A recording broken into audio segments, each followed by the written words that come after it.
Okay.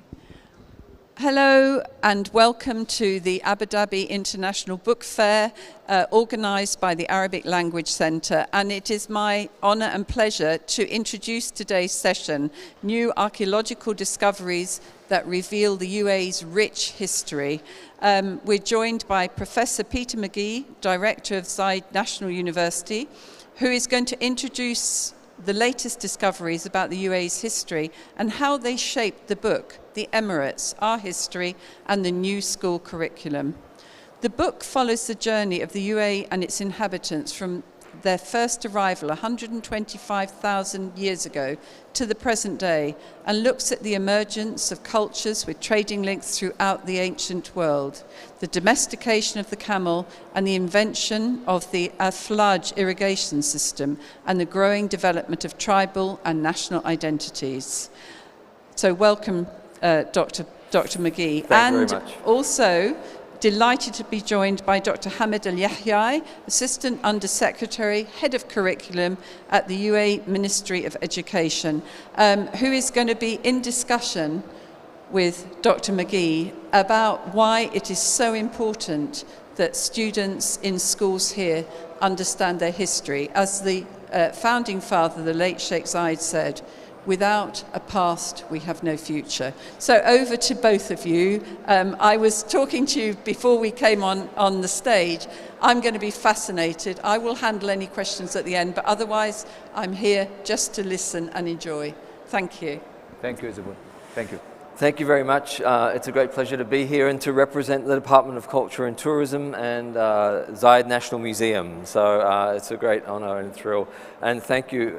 I'm looking forward to the conversation enormously. It's great to see and to understand now that the book that we worked on a few years ago is now in the school system, and the next generation of people are learning about the rich history of the UAE and its archaeological discoveries. So I wanted to thank you for that work that you did in bringing it into the school system and how thrilling it was for me. Thank you, Professor Peter, and thank you to the Emirates Literature Foundation in bringing this dialogue to reveal to the students in the UAE a lot of history that have taken place to bring an outcome of comprehensive work by Professor Peter for an experience of surpassed 30 years on the depth of archaeological site here in UAE. And the most important is, it is not about 30 years of experience to be summarized to the learners. The book have managed to bring a comprehensive historical insight and future insight as well to the learners in about 600 page or less than 600 page to the learners. It have went from, if we talk about 200,000 years ago, I would say maybe at the time where the Big Bang have took place, and till now where students are learning about how we assure sustainable living will be considered in a daily basis, and how the concept of lifelong learning to assure prosperity will take place within the generation who are living here in UAE. Peter, maybe I think it would be very nice if you introduce to the student here in UAE what have brought you from Philadelphia after finishing your PhD from there, and consider UAE as a site where it was almost virgin land that no one have discovered its archaeological structure and history. It is just recent in 1959, before the establishment of UAE, have excited you to come and to spend your entire work to work on discovering its archaeological site and bring a meaningful insight to the learner on what does it mean, how is it linked to the social behavior at that time, how is it linked to the system of political, tribal, and the living system from before the Bronze Age till now. Thank you. That's a, I would begin by saying that all of the work that goes into the book, it does reflect some of my own thoughts and my work, but there have been so many archaeologists and prehistorians who've worked since 1959 in the UAE. And one of the challenges, but one of the joys of the book was being able to bring all of that information together, as you say, into a single narrative, into a single historical narrative. Sometimes archaeological data and discoveries can be a little dry. Sometimes they can be very dry, in fact. But what we see, what makes archaeology interesting is that ultimately all of the objects that we find are about people. That's all it is. It's about people. Everything we do is about understanding how people behaved. But to come back to your specific question, what brought me here? My first excavation was when I was doing my PhD, and that was in 1992. I was working on a site in the north of the country. I had worked in other countries, actually, in the Middle East and in Southern Europe. And the opportunity arose to come to the UAE, and I thought, yeah, why not? I don't know much about it, actually. So we arrived, we started some field work. I was with a professor there who's now at NYU in New York. And I was struck by two things. First of all, the archaeology was pretty much unknown, and that's great. That's something, there's a lot of space to be able to explore. The second thing was that I was really impressed by the very, very warm welcome which I received from government authorities throughout the country who were encouraging archaeological research. And it's not to say that in other countries they were not encouraging, but there was a specific warmth and a welcoming which made me think this is important. The archaeology here is about understanding the country. And I think, as you know, that part of that enthusiasm at a governmental level, that enthusiasm for archaeology was because the first archaeology, and this is unique, right? The first archaeological excavations which were done in the UAE were done at the request of the government. So Sheikh Shakput invited Danish archaeologists to come and excavate in Sas al-Nakhil and Umanar, and then Sheikh Zayed asked them to come and excavate the tombs near Jebel Hafid. So having that infrastructure and warmth and having that generosity, that made me think, along with the scientific aspects of it, as a place I really wanted to engage with. I would say whatever I've contributed to our understanding of UAE history and archaeology is far outweighed by what I have learnt as a person and as a scholar from working here. I feel that the UAE has been very generous to me, I would say. And I think there is a message we need to send to the students and the learners, that the leadership deep understanding about the land that they live on. Yep. For example, in the 1950s, when Sheikh Shakput have sent the first message to the team to come and dig into Munar, and then Sheikh Zayed took another team to Al Ain. And now recently, Sheikh Mohammed bin Rashid, when he discovered Sarut al-Hadid in Dubai, Sheikh Sultan al-Qasmi, when they discovered another archaeological site in Al-Mleha. This is by itself is a clear message to the generation that you need to understand where you live and the place that you live in, and you need to have a good understanding of any insight on what does it mean to have something that would lead into an historical insight or behavior of society that lived into the past here in the UAE. What is the message that you want to tell the generation here in UAE who's studying the book on how they can contribute in deepening their understanding to the history of the UAE? Yeah, I think that's a great question. One of the things we tried to achieve in the book was to sort of emphasize, and the book, I have to say, was co-authored with Muhammad Al-Mubarak and Peter Hellier. What we tried to achieve was to generate what I would think is it's a sense of organized curiosity about the ancient world, right? So we can, and about your own history. So organized curiosity is, we can learn about things, and we might think, oh well, I wonder what was happening at this time, or I wonder what was happening at this part of the world on this century, and we might also be aware that we don't understand a lot about the world and its history, which is all of us, I think, fall into that category. Organized curiosity is creating the sort of toolkit for school children to learn how to ask the right questions, and this is critical. So how do you investigate? What sort of questions can you ask? How do you develop evidence to respond to questions you might have. Very good. How do you test hypotheses? All of these things are part of what we try to achieve in the book. And one of the things which we also emphasize, which I think is important, is that there are so many things we don't know. There are so many things we don't know. Yeah. And that's okay. It's okay not to have, and that should provoke then curiosity, organized curiosity. 100% agree on the concept that there are so many things that we doesn't know, Yep. but we need to bring a link between what is taking place currently in UAE. Yep. We aim to be the first or number one in all of the domains of living here in UAE. When we talk about having the longest or the tallest tower, and we link that to Al-Falaj story here. Sure. Al-Falaj discovered before 1000 BC in UAE, and before 1000 BC, the community who lives in UAE, they do have trade with what's so-called currently Al-Iraq area, or part of India and Persia. Yeah. And when they are going to carry this trade for trading copper to bring another goods to the region, they have maybe seen river over there. Yeah.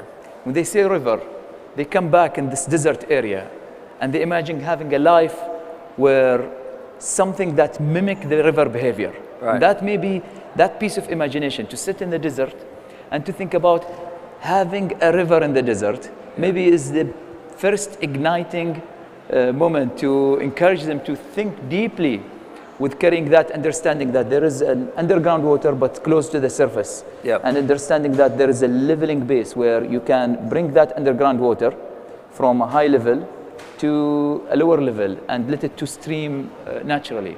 Yeah. Do you think maybe a link of I think it's entirely possible that I mean, what we can say is that people who are living here from the Neolithic period, from 8,000 years ago at least, maybe a bit earlier, that they were curious about what was happening in Iraq, in India, Pakistan and Persia, and they were sailing there. So we know that they were sailing boats on the Arabian Gulf from Abu Dhabi up to Iraq 8,000 years ago, without any doubt.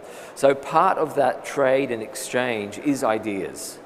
They're positioning themselves to absorb information from adjoining regions and to use that information to come up with problems, to solve problems. I think that aspect of it makes sense. The cosmopolitanism of the country has a deep antiquity. About the Falaj system itself, look, I think it is. I recently was walking through an ancient Falaj system, thousands of years old, recently discovered in Al Ain. And the technology, I was reminded once again of what an incredible technology it is. And walking under the ground, the canal is still there, it's intact, you can walk into it. Well, not everyone can walk into it, but it is, and there's something about it which I think speaks to, absorbing information from the outside, but then using that information in an ingenious way. And I think that's what the Falaj is. It's an ingenious way to solve a problem. Yeah. And the problem was how to get water to the surface. They knew there was water under the ground, as you so rightly point out. Yeah. Then we have two concepts in here, which is innovation, and the other one is trade. Yep. And trade is somehow linked to entrepreneurship.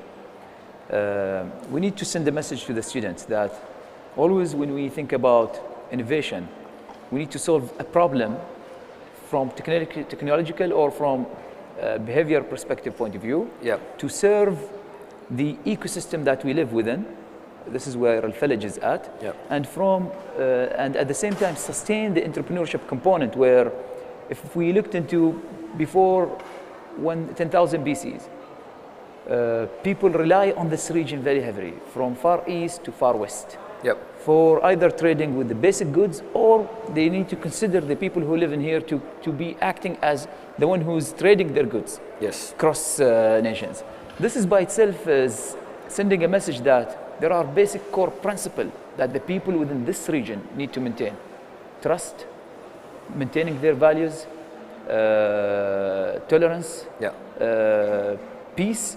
They can arrange the trade process between two different nations in a seamless process, how we can maintain this. This has been an intrinsic behavior of the people who lived in this land hundreds of thousands of years ago. And if we want to keep maintaining the concept of Dubai world and being the seaport who is existing in everywhere in the world, we need to be the hub of all of these logistic that we try to promote, connecting Far East to Far West. We need to make sure the intrinsic values would still be captured and embedded in each individual here in the UAE to make sure that we sustain being a central of any trade line globally. What is your message? And yeah, I think that's exactly right. Look, I think one of the things that we can do is by looking into the deep past and looking, for example, at the trade systems which existed. If we look at it from the perspective of what benefits it brought to society. So you've spoken about tolerance and peace, cosmopolitanism, but also values, the importance of values. And these, I think, are critical to Emirati society now and thousands of years ago. I can see very clearly a trajectory between them. But I guess that we need to emphasize, and I think the book tries to achieve this, that trade brings not just prosperity, it does bring prosperity, both in the past and today, but it also brings challenges. And those challenges can be, they can reinforce social values, right? So you are exposed to new ideas, you are exposed to new concepts of thinking. Some of those you absorb and you make your society stronger. Some of those you absorb and you become more prosperous. Other values or other aspects of societies around you or you engage with, you might not absorb. And that's okay. I think that there is this idea that you still maintain who you are. You absorb what you need, the values that benefit you, the economic processes which create prosperity, but at the same time, not everything has to be absorbed. There's a really nice example of this. Let's say 7,500 years ago, so 5,500 BC. We know that at that time, there was more rainfall in the UAE than there is now. How much, we don't know, but probably double, maybe more than double what there is now. And it would have been falling more in the summer months than the winter months. The people living in the UAE at that time were trading and exchanging with Mesopotamia. So we have pottery. We are almost certainly that they were pearling. They were finding pearls in the sea and trading them across the region. And they brought goods that they needed. But some of the goods which were becoming common in those areas, like Iraq, for example, the people didn't adopt. And for example, agriculture, they didn't at that stage adopt agriculture. And sometimes people have said, well, you know, this shows that the society wasn't as advanced. In fact, it's the opposite. The society that didn't adopt agriculture at the beginning, the reason they didn't adopt it, quite rightly, is that it's potentially risky, actually, at that time with that climate. And so that sort of, it's what sometimes anthropologists call negative consumption.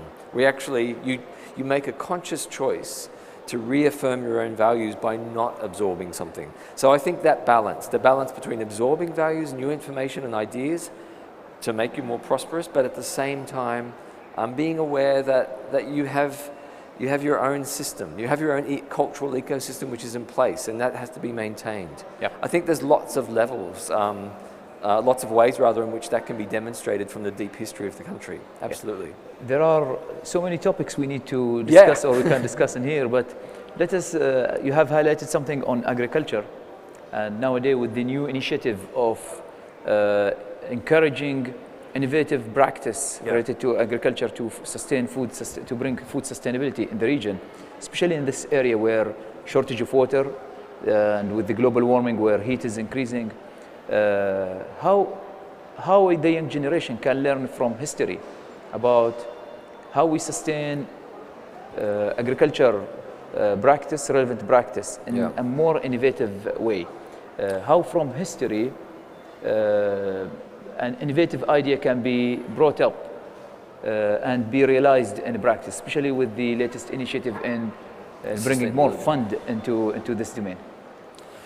I think I'm thrilled by the drive towards food sustainability here. I think it's absolutely key, and I'm really thrilled that there's so much government and leadership investment in new technologies. And there are fantastic technologies out there, technologies which people were not aware of thousands of years ago. Technologies for keeping water retention in soils, all sorts of amazing things. But looking at the deep past, I think the issue of sustainability can be really well demonstrated by the fallage system. Mm-hmm. So the fallage system, it operates by capturing water, which is being filtrated down to the ground and then kept in aquifers. So that water is not accessible to people. You could use it in the short term by capturing sail, like runoff flood irrigation, but you couldn't do it in the long term. What the fallage system does is it takes a resource, rain, which is effectively lost, and it captures it under the ground, and then the fallage system uses it as you need it. So as you know, when the fallage is running, it just doesn't run all of the time. It's not like a tap, which you leave on. The fallage is used when it is needed, and it is used in a very sustainable way. So as the water comes out, there are lots of channels which are going into the agricultural fields. There is a system which, of course, you're familiar with, where the water is distributed according to time. And it's you only get the water that you need for your immediate crops. There's no wastage. I think that issue of the fallage system is a really nice example of sustainability. And we know that the fallage systems which were in use, as you point out, 3,000 years ago, those fallage systems maintained society for, I would say, 400 years. And they worked. Yeah.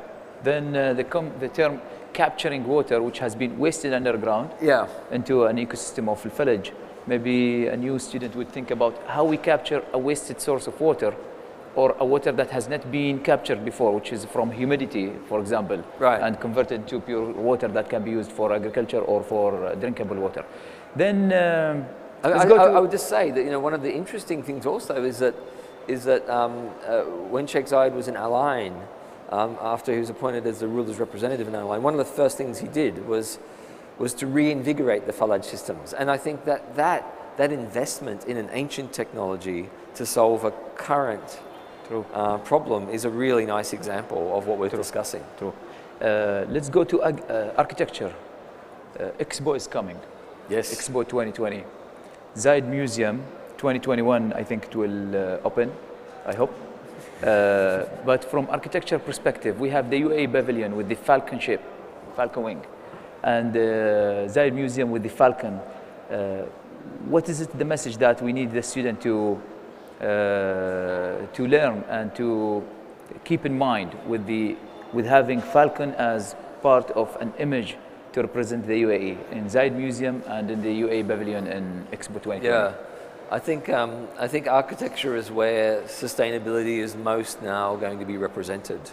So in the case of Zayed National Museum, which I have the honor to be the director of, the architecture is built in such a way that it creates air circulation using a technology, of course, the wind tower, which is a very traditional technology from here. We often say it's 18th or 19th century. I am pretty certain that during the Iron Age there are wind towers present. We see it in a sort of architecture.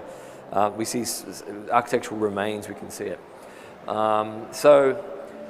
So in the wings of the museum, for example, what they do is they create this thermodynamic wind movement, which cools the gallery spaces and cools the atrium of the museum naturally, and using water as well to do that. Uses water to cool the inside of the building in winter.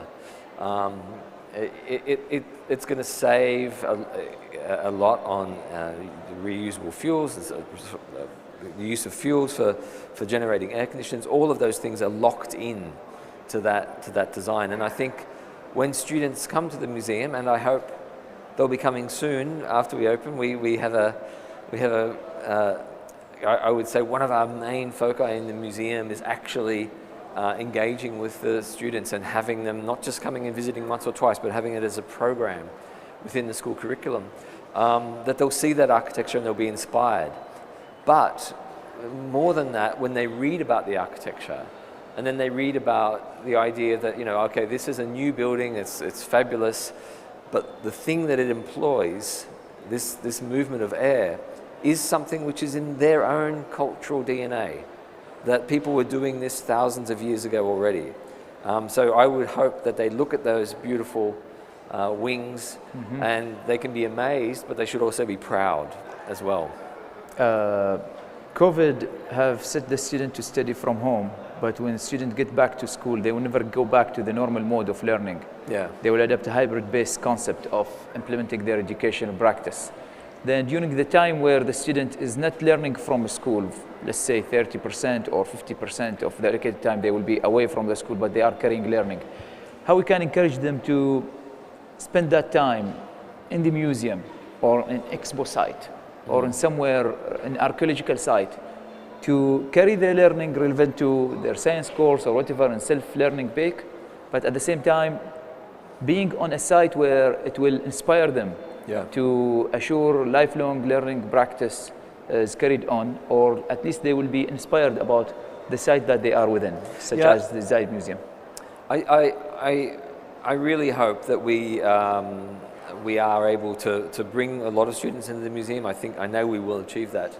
But the museum is representing the whole country, and so visiting archaeological sites or historical sites is absolutely key to learning. Yeah, there is something about going to visit an archaeological site in Al-Ain, for example, which you can see the fabric of the building. So you can see the houses, you can see what people were living in. So one of the things that we do in the Department of Culture and Tourism, Abu Dhabi, is that we're very keen on activating archaeological sites for the public for this express purpose. So we look at archaeological sites, we don't see them as places which are mysterious. Our job is to explain them, is to make them friendly in a way, actually. We recently did this with a site on the island of Serbaniyas. So there is an archaeological site there dating to the 7th and 8th centuries. It is a Christian church and monastery. And so one of my projects was to make the site accessible to people. We've got a beautiful shelter over it, so it could be visited for many months during the year. Tracks around it, but also it's the signage. It's the way in which you describe what was found at the site. I think there's great strides in that age-appropriate communication, so that you are communicating to someone in year 7, year 8, year 9, you are communicating to them in a way in which they become excited. So for these archaeological sites, I think we are achieving that, and there's always more to do. The other thing I think which is important to keep in mind is that it comes back to my sense of my idea of organized curiosity, which is as the students leave the site, I want them to want to return. I want them to next day still be thinking about it, so that they have a question, and that question would drive a return visit, whether or not to the museum or to an archaeological site. Driving that return visit, I think, is hugely important. And lastly, you know, in going to an archaeological site or going to a museum, what would be thrilling for me as a fantastic outcome is that someone in year 7 or 8 or 9, she or he leaves the museum, or leaves the archaeological site, and they say, I want to be an archaeologist, or I want to be a museum director. That would be a great outcome. I think we want people engaged in it as a career, as well as engaged in it intellectually. And maybe it is a good opportunity for us to mention that with Abu Dhabi Cultural and Tourism Authority, many of their produced book, we have managed lately to curate them to fit educational context by supporting them with a workbook and teacher guide to be part of the core curriculum. And I think in the future, maybe this behavior of being linked to these archaeological sites, museums, historical places in UAE would be organic behavior by the student. After school, they might just encourage their parents to take them to these sites to visit, or to consider them as a site or place where they can continue their learning or have a deeper understanding over their sites. Then I'm not sure about if we are on track in terms of time, or we have... We're on track, and I was just going to ask the question that how much, as an archaeologist, do you need a scientific background? I mean, what is the route to becoming an archaeologist? That's a great question. So I've got half an hour, correct? I'm only kidding. Not to answer that question. There's lots more questions, I can assure you. Look, archaeology is a specialty which draws upon other disciplines. Okay, yes, I'm an archaeologist, but I specialize in certain things. I specialize in understanding ancient materials. That's particularly interesting for me. Other archaeologists study animal bones, or they study plant remains, or they study human remains, skeletons. So there's lots of different paths into it. There's not one particular science which I think is necessary, although I think having a knowledge of environmental science is pretty key, actually, because in the end you're studying people that lived in an environment, and you have to understand the environment first. So having some understanding of environmental science, what we call paleoclimatology, understanding the ancient climate, those things are extremely important. But once you have that, then archaeology allows you to move in different directions. My career has moved from studying the geochemistry of ancient ceramics to looking at the isotopes within shells found in archaeological sites. We do that sort of stuff. I think there's something else, though. I think all of those scientific disciplines, they bring scientific rigor, even if it's just not knowledge. It's actually the idea that you have to test hypotheses. You've got to be certain about things, and you should never, ever claim something that you know unless you can demonstrate it. Yeah. So that scientific rigor, I think, is modern archaeology. That's where it's at the moment, and it's one of the reasons I enjoy it so much.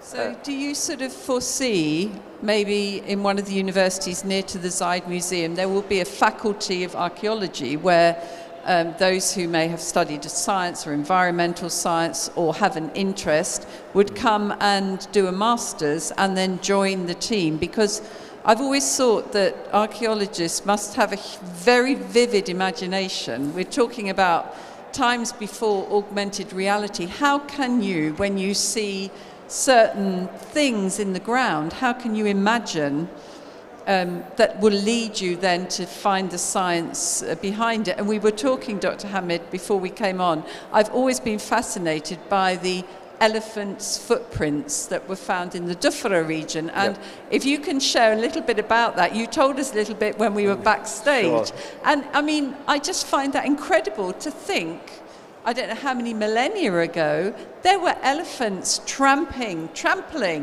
in this land. There were. They're an ancestor of the modern elephant. They have a very long scientific name, but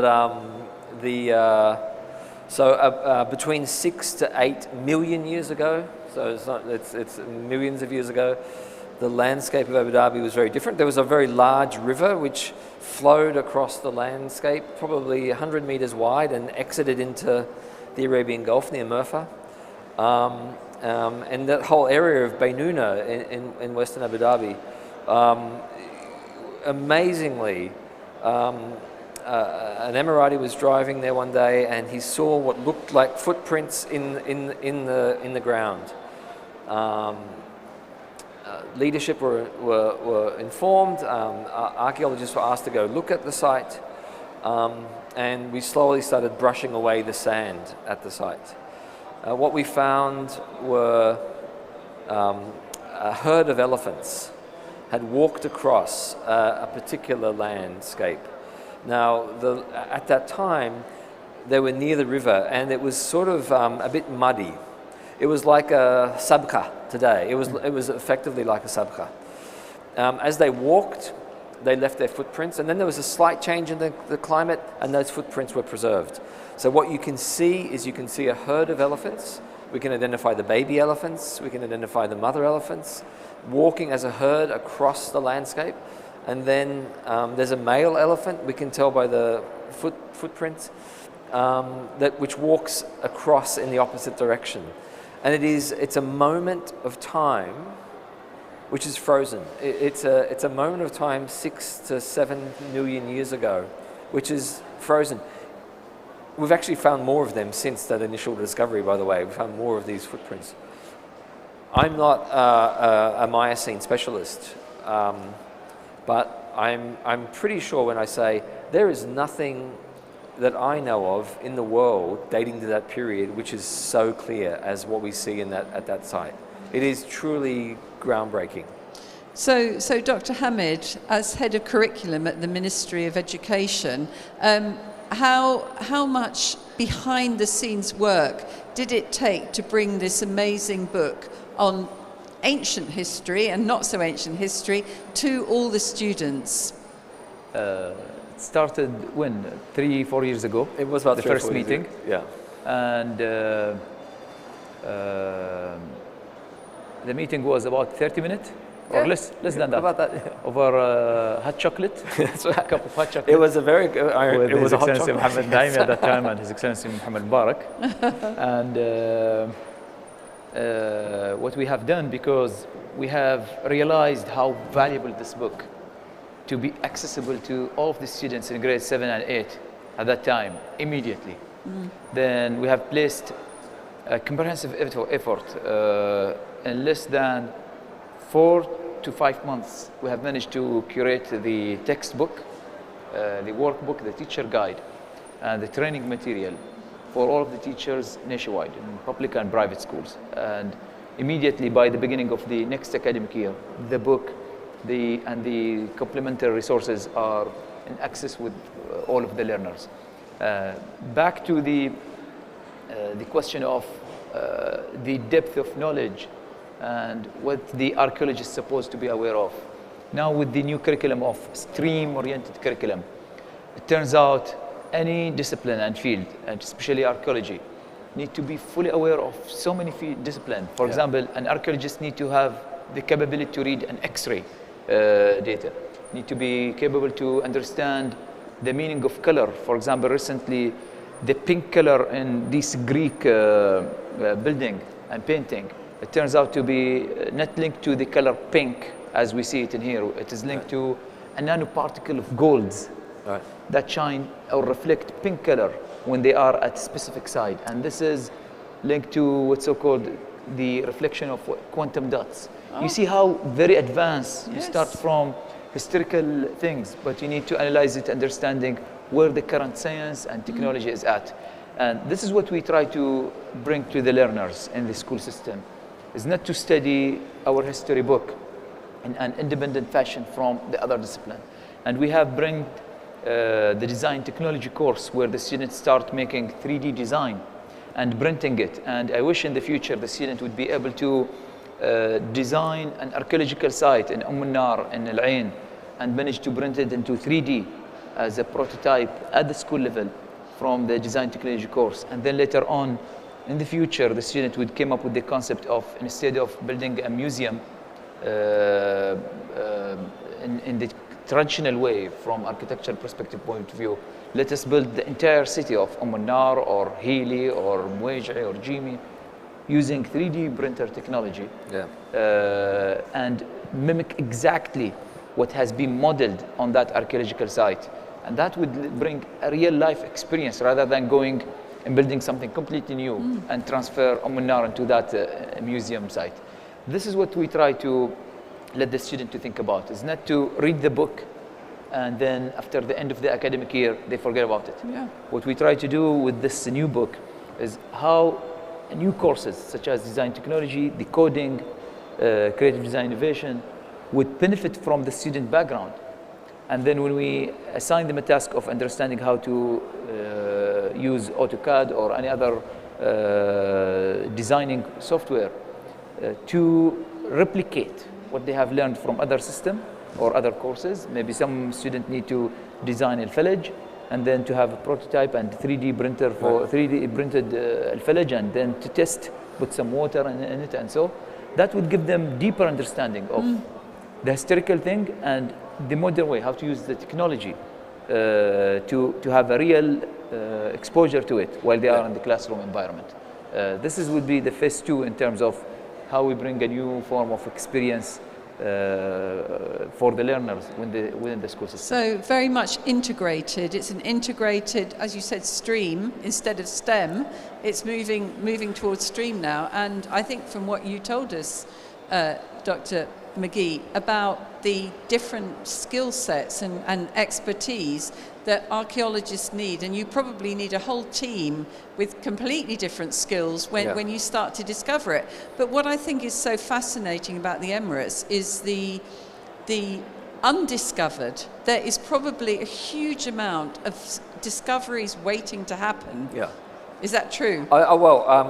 Definitely, yeah. So we have a fairly active excavation program in the Department of Culture and Tourism, and we are excavating new sites all of the time, some great discoveries. There's an issue always about what we don't know.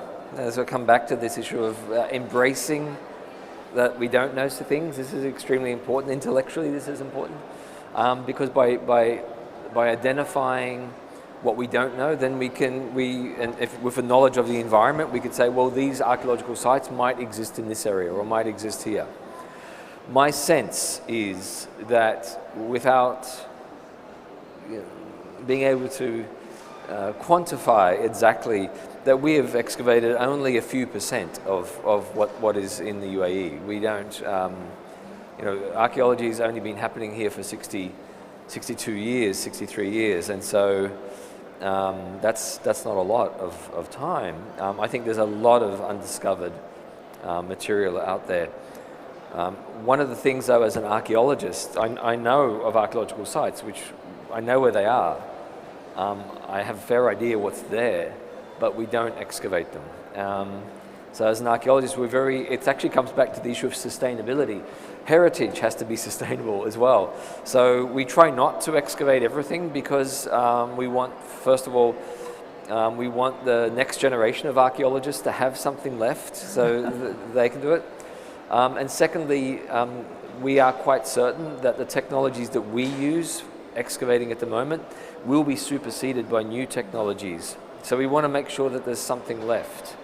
So typically on a large site, we might only excavate 5 or 10% of it and leave the rest. Get some information and then leave it. This is important. Yeah. And I think you want to complete the story before you move to the next site to discover absolutely. It. Because, for example, there is in the book by itself, the woman behavior during that civilization, how the women have been treated, what is their role in the society. Yes. You need to have a complete story about that historical site, the society, before you move to the next stage of discovery, and then you would not be able to catch up with having a full demonstration over what have taken place from the political ecosystem, trade, individuals, children, animal, agriculture, and the entire ecosystem of living at that time. Right. Rather than just keeping things to the next generation of discovery. Having a complete story is the best way to decide on how to move forward and to have the link to the next stage or the next site. I totally agree, and I think that issue of when you say the complete story is that it's a story, right? It comes back to telling how people lived, how society functioned, all of these things from the earliest times through to today. I always, I taught as a professor for 20 years, and I was excavating a site in the north of the UAE, a site called Muwayla in Sharjah, and I would take students around the site. And of course they're students, so they're very keen to sort of say, I recognize this or I recognize that, a technical scientific description. I said, you walking around the site, I said, all you have to imagine is that in that room over there, there's 2 kids playing a game. In this room over there, someone is cooking dinner. There's a bunch of kids over here playing football, perhaps. That you've got to always bring it back to the people. And that's why, I think it's interesting what we do, but that's why, from my perspective, it was an incredible honor to have, and thank you to all of your team's hard work, to have something that we wrote actually in schools teaching the youth of today about their ancestors. To me, having written lots of scientific publications, etc., this was the most important thing I wrote, because it's contacting people whose story it's telling. So thank you very much. I think this is like an open invitation for all of those who are interested in and experts in a specific domain. Yeah. That our mission is to bring this experience in front of the learners, because learning without being education content, if it is not fitting the context, then it won't be a relevant learning experience to the learner. Absolutely. And we need to address the thanks to you, because you managed to summarize comprehensive years of experience in few hundred pages that we can manage to brought it to the learner here in the UAE. And that's very important. It is an invitation to all of those experts in UAE in different domains to summarize their experience and put it in a relevant context to the learner. And our mission is to curate it and to make sure it is accessible to the learners to various set of group age. Something very important that you have carried out with Imagination is the videos, these 6-7 videos. I think the students who have read the text, I would advise them to read the text and to sit back and to imagine the style of living, the construction, all of these details. And then to go and watch the videos, because they will find out how they are deviated away from the maximum limit of imagination, or maybe they will come up with a better way that can advise Imagination in how they can reflect the book experience or the way they understand the text into a better way to visualize it.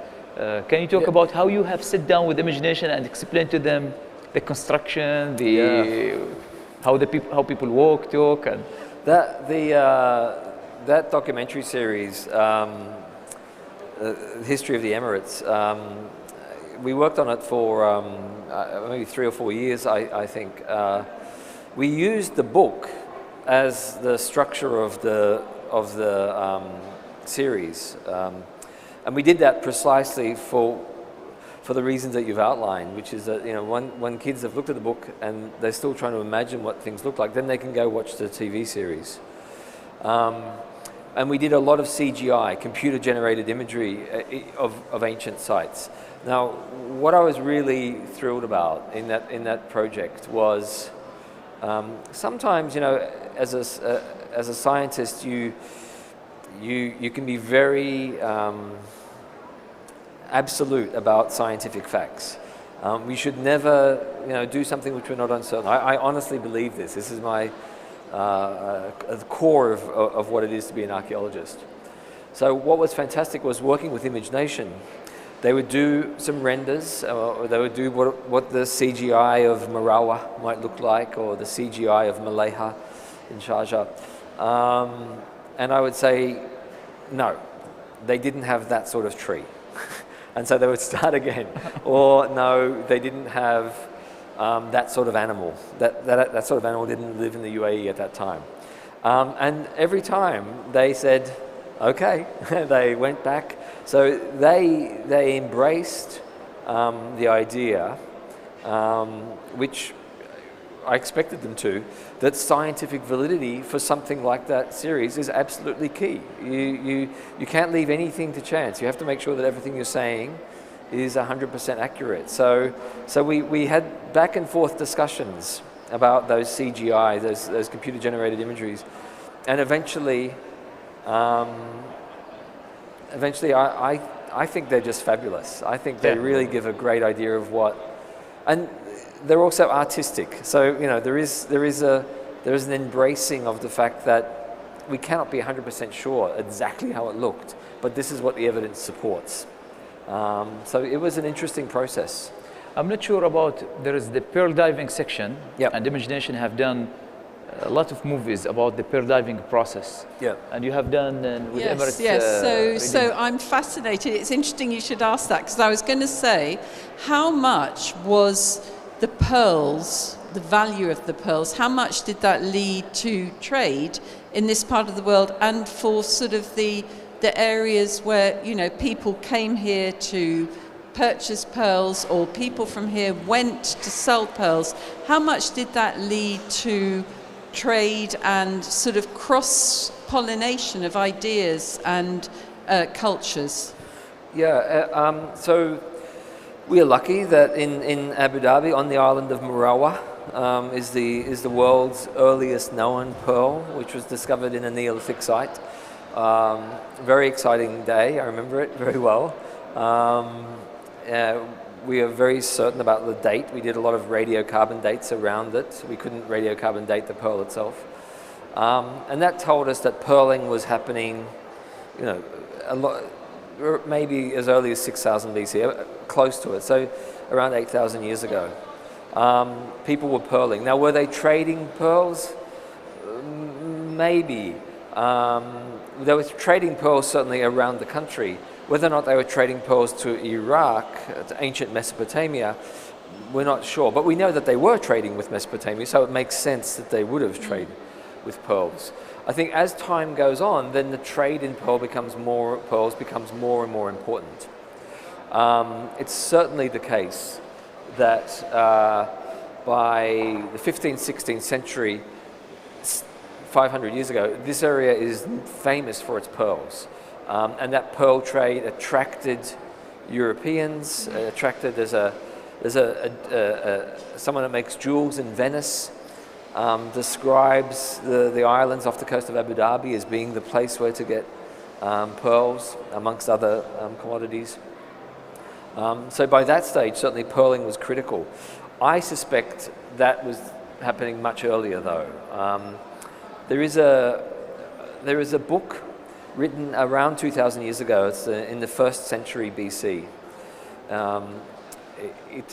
What it is a book which is basically instructions to navigators to how to sail along the southern Arabian coast. It's called The Periplus of the Erythrian Sea is the name of the book.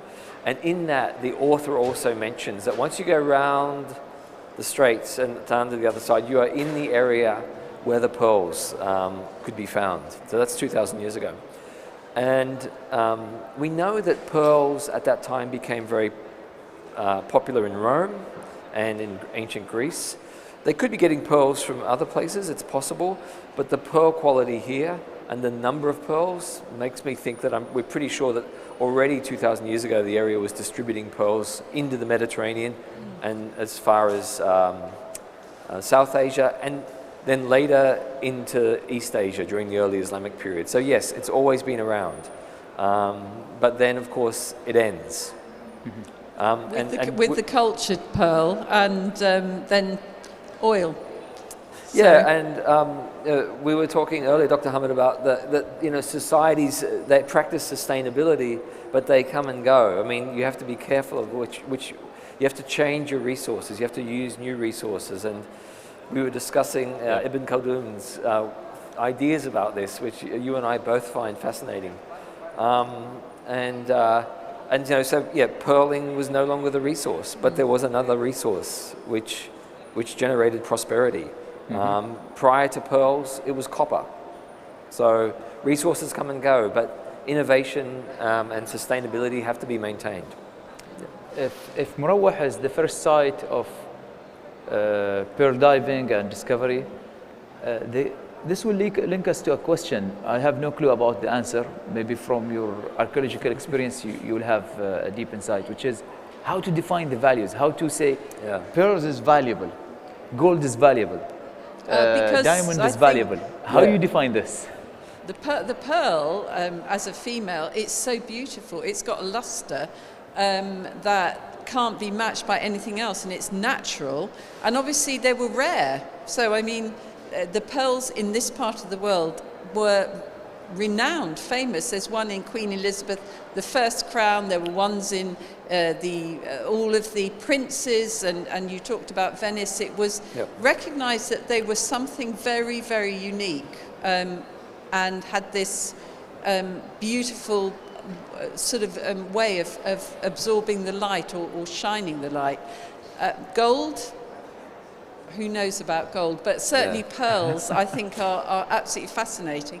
And it just is, I've always wondered about is that people here don't eat oysters. There's not a habit here of eating oysters, and they used to open all the oyster shells on the pearling dhows, and they would just keep them and throw them the next day.